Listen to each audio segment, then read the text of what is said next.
I did want to thank all of the other speakers besides me tonight. It's great to come out here and see invisible realities of so many different perspectives. I got a little nervous when I was preparing my own talk, and so I thought I'd ask the greatest orator of all time for a little advice. And this is what Cicero had to say. Good public speakers, he said, needed 5 things. And you can see him up there on the screen. But the thing is, you're going to have to be the judge of how I arrange my ideas and the style in which I give those ideas and my presentation. I did, however, discover an idea some years ago. It was by a writer named Eric Havelock, classics scholar and writer. And he was talking about the oral state of mind. We don't know too much about that state of mind, but it's possible that it has great intuitive and emotional depths that we can't appreciate anymore. And it has a lot to do with that 4th item, memory. The way I see it, it's our memories that are most at danger these days, most under assault. And that's true publicly, because we don't remember our history, and privately.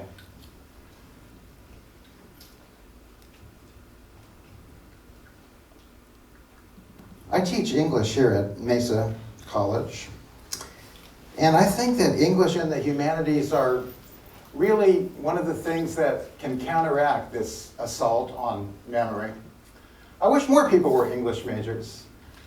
But to explain why I think that, I have to talk a little bit about poetry and where it comes from. And in my experience, where it comes from is mostly invisible. But it's one of the more powerful invisible realities I'm aware of.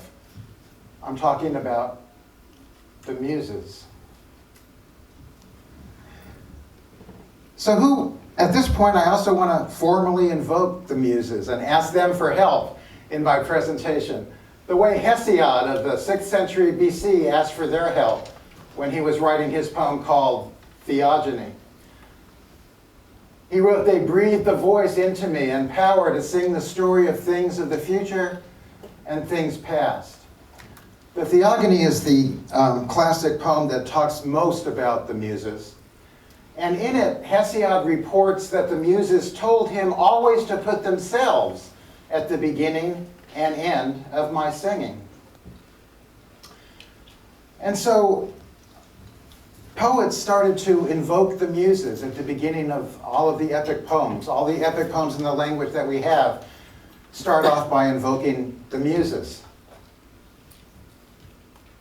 Because the poet knew that he couldn't do it all by himself. He needed help. We still need their help. So who were they, the Muses? They came from good stock, as people used to say. Zeus made love to Mnemosyne, the goddess of memory. Very ancient goddess. She was a Titan, born before Zeus. And he went up to her sacred bed, far away from the other immortals, according to the poem. And they made love for 9 nights. And then she bore her 9 daughters, concordant of heart. And singing is all the thought that is in them. And no care troubles their spirits. We say that the Muses sing and dance because those were the activities that the Greeks took most pleasure in. And so they became natural metaphors for what the Muses did. When we're under their influence, we discover things we didn't know, and we remember things we'd forgotten.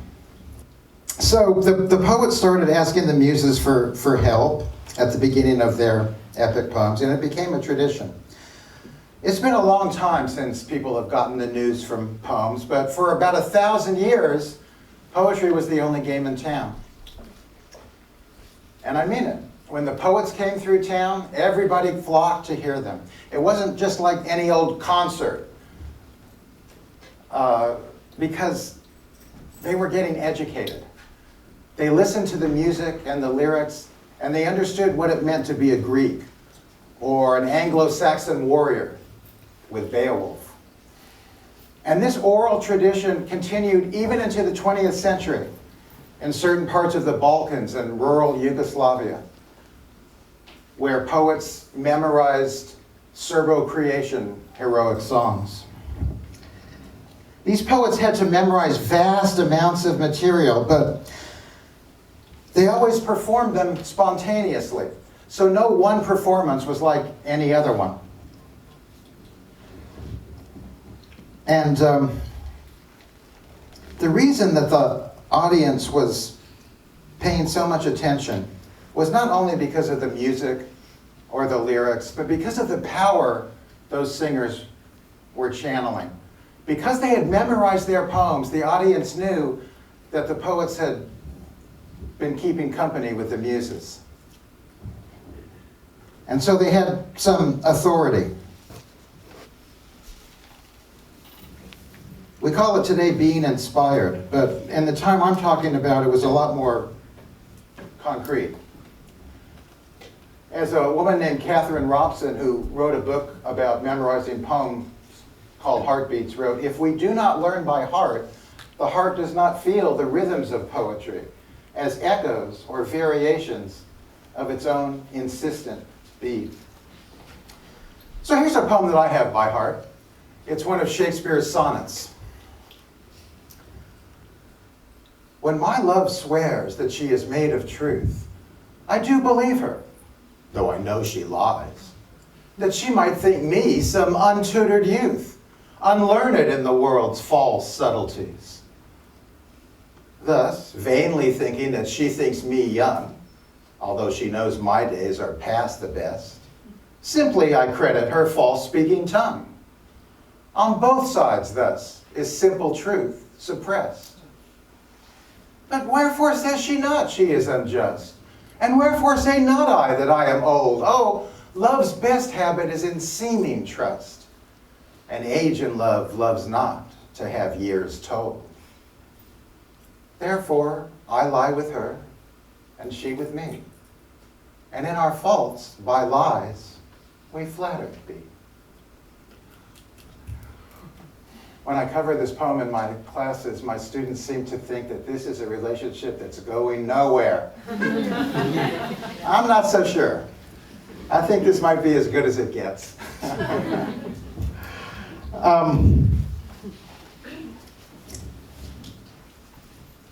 Or as the Muses said to Hesiod, "We know how to say many false things that seem like true sayings, but we know also how to speak the truth when we wish to." I think one of the reasons that poetry lost its exalted status over the years was because of written text. Some people still read poems, not many. Maybe they're English professors or English majors, or they've taken a literature class or two. But most of us, not so much. And that's too bad. Because exactly to that extent, we don't realize that we're speaking poetry all the time, even in simple conversations.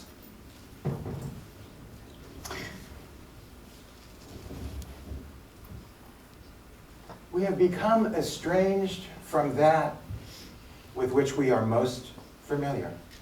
And in this case, it's our human voices. We don't even use our phones to talk to each other anymore. We prefer edited versions of ourselves. We prefer texting instead of talking.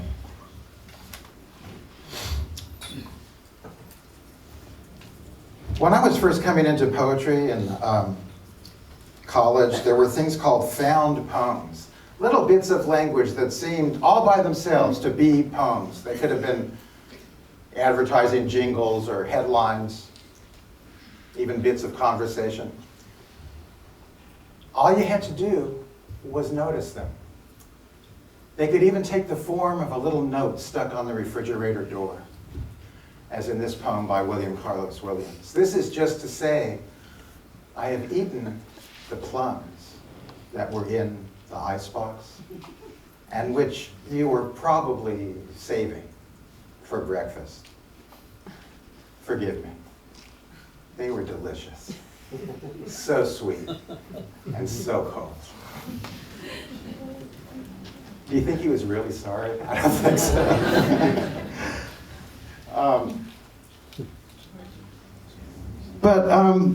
One of the things I want to talk to you about tonight is that all poetry is in some ways found poetry. If you remember back to what Cicero said about public writing, the first thing he talked about was invention, the discovery of ideas. And similarly, a 20th century poet, Denise Levertov, wrote, "Writing poetry is a process of discovery, revealing inerrant music, the music of correspondences." That is, that music is always there, but sometimes we don't hear it.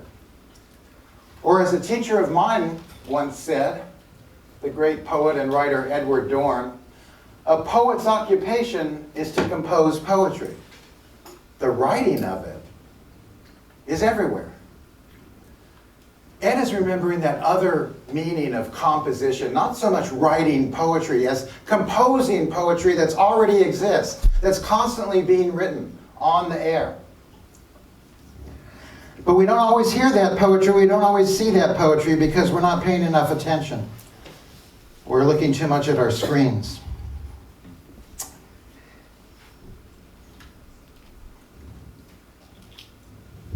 The written word, as it became supreme, narcoticized memory.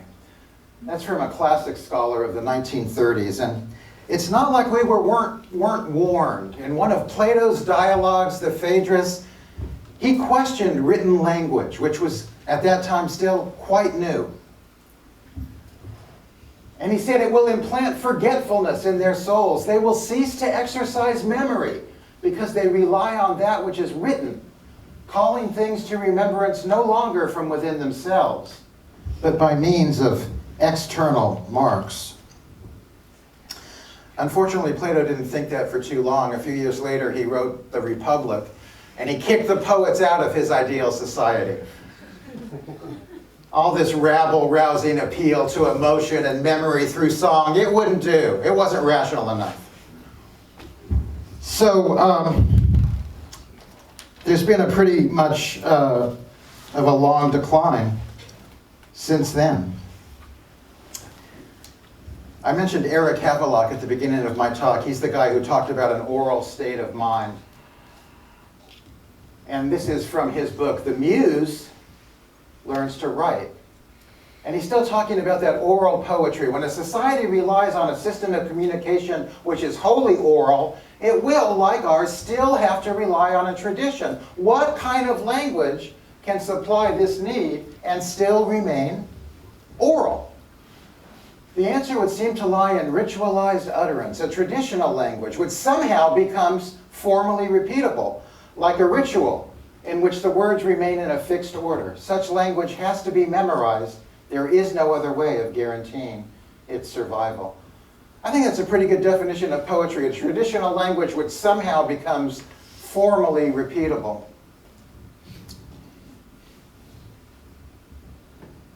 So here I want to give you another poem about love relationships and poetry, although this time I have to think that the poet is talking to himself. It's by Dylan Thomas. And it goes like this: "In my craft or sullen art, exercised in the still night when only the moon rages and the lovers lie abed with all their griefs in their arms, I labor by singing life, not for ambition or bread or the strut and trade of charms on the ivory stages, but for the common wages of their most secret heart. Not for the proud man apart from the raging moon do I write on these spindrift pages, nor for the towering dead with their nightingales and psalms, but for the lovers, their arms wrapped round the griefs of the ages, who pay no praise or wages, nor heed my craft or art." Sorry, that second part got cut out. "Nor heed my craft or art." I learned that a long time ago at UCLA in an English literature surveys class, much like the class that I teach here at Mesa. And something about that paradox really got me from the beginning, that we have to continue on with our poetry even if we think that nobody is reading it or listening to us, because it's us. because it's part of our heart, because it's what we know and it's who we are. This is pretty good poetry too. It's from a 20th century editor in England.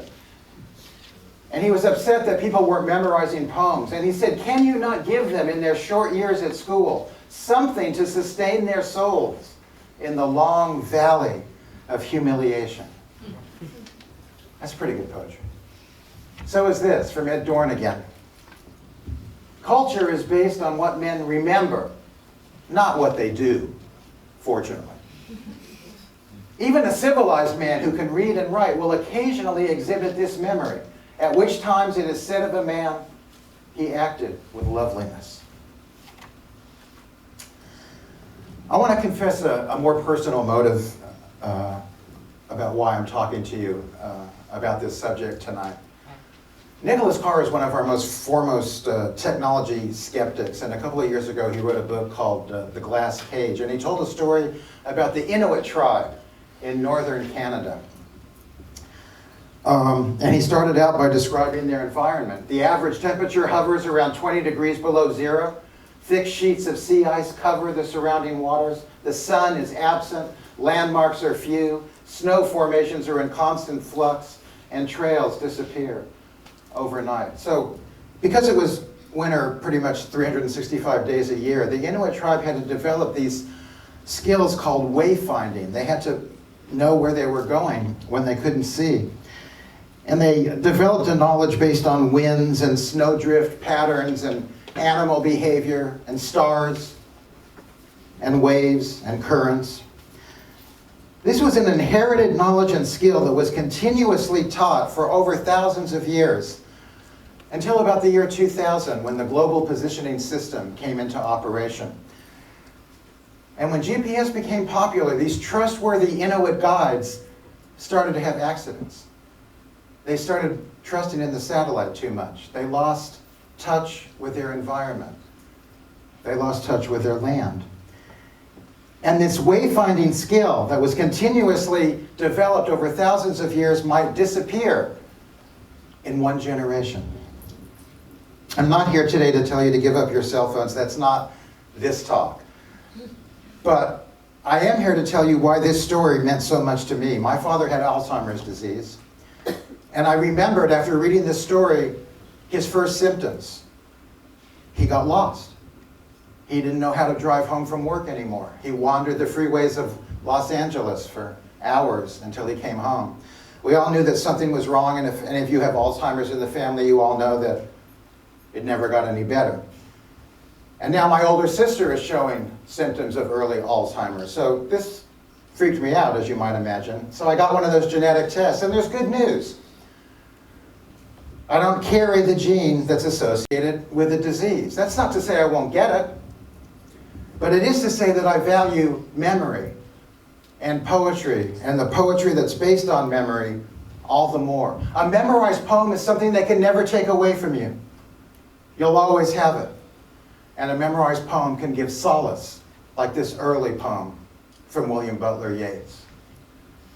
I will arise and go now and go to Innisfree, and a small cabin build there of clay and wattles made. 9 bean rows will I have there, a hive for the honeybee, and live alone in the bee-loud glade. And I will have some peace there, because peace comes dropping slow, dropping from the veils of the morning to where the cricket sings. There midnight's all a glimmer, and noon a purple glow, and evening full of the linnet's wings. I will arise and go now, for always night and day I hear the low sound of lake water lapping by the shore. While on the roadways or on the pavement's gray, I hear it in the deep heart's core. I hope the Muses keep calling for us. If they do, it won't sound quite like our language, so we have to be ready for them.